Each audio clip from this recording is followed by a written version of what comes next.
So welcome to podcast 2.4. We carry on looking at certainty of intention, but here the focus is on things that could look like trusts but aren't. So I do that by looking at sort of three fictional examples, if you like. So imagine that you've been sent these emails, or you've been asked to comment on these emails in like an exam setting and so on.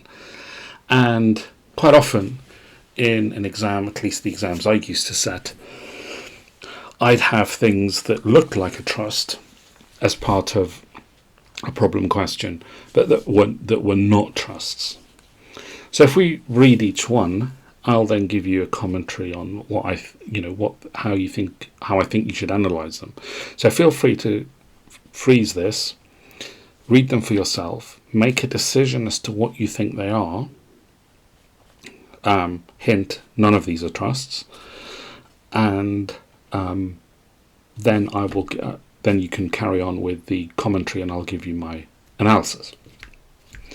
So the first one says, "I'd like you to have my car, no charge. I don't need it, and I know you do." So here this is a gift. It's not a trust because we're not, for a number of reasons. But firstly, we're not splitting any ownership. We're actually giving full ownership to the person who's receiving the car.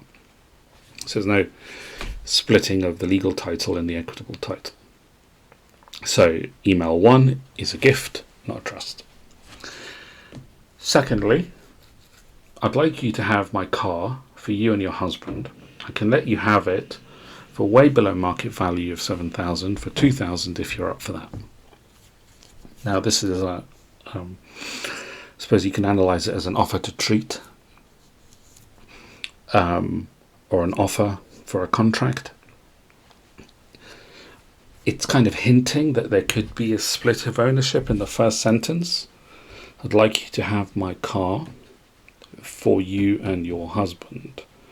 But there's no splitting of the ownership. And there is consideration here.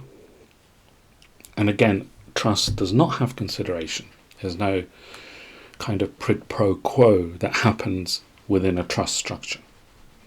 So it's simply that the trustee takes a legal title and the beneficiary takes the equitable title, and no money passes between anyone necessarily. So that's quite clearly an offer to treat or an offer. Scenario 3. As agreed the other day, just to confirm, I'd like you to use your contacts to sell the 3 acres of farmland I want to get rid of, and you'll get 2% of the sale price if it is above whatever, 10 grand or whatever it is.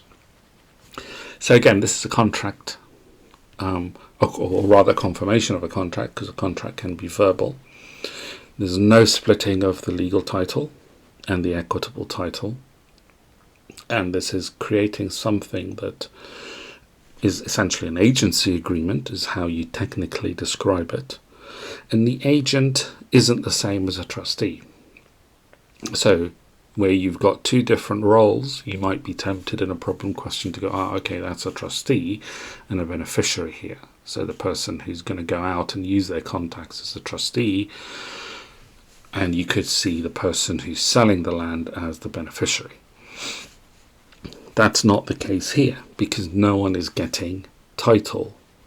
The agent is not getting any kind of title. They are merely using their contacts to agree to a sale.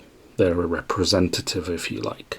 Okay, they don't assume any fiduciary duties, and crucially, the reason they don't is because they don't have legal title. So it's not saying, I am transferring to you my land, which I want you to sell. That could likely be a trust, right? Because you're giving someone the legal title and you're giving them the responsibility to do that, to do something with that land that an owner would. Here, there's no hint of that. So, very important to be aware of the differences between a trust and a gift, and a trust and a contract, and a trust and an agency contract, which can look very much like a trust.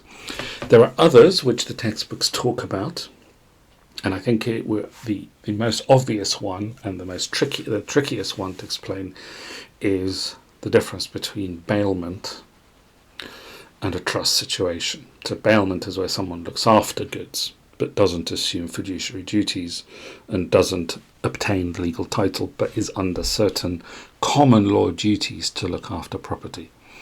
So I think you can read up on that, and I think it would be a quite harsh question to try and get you to identify the difference. But these are the main things that you would be expected to know the difference between, depending on the module you're following, of course.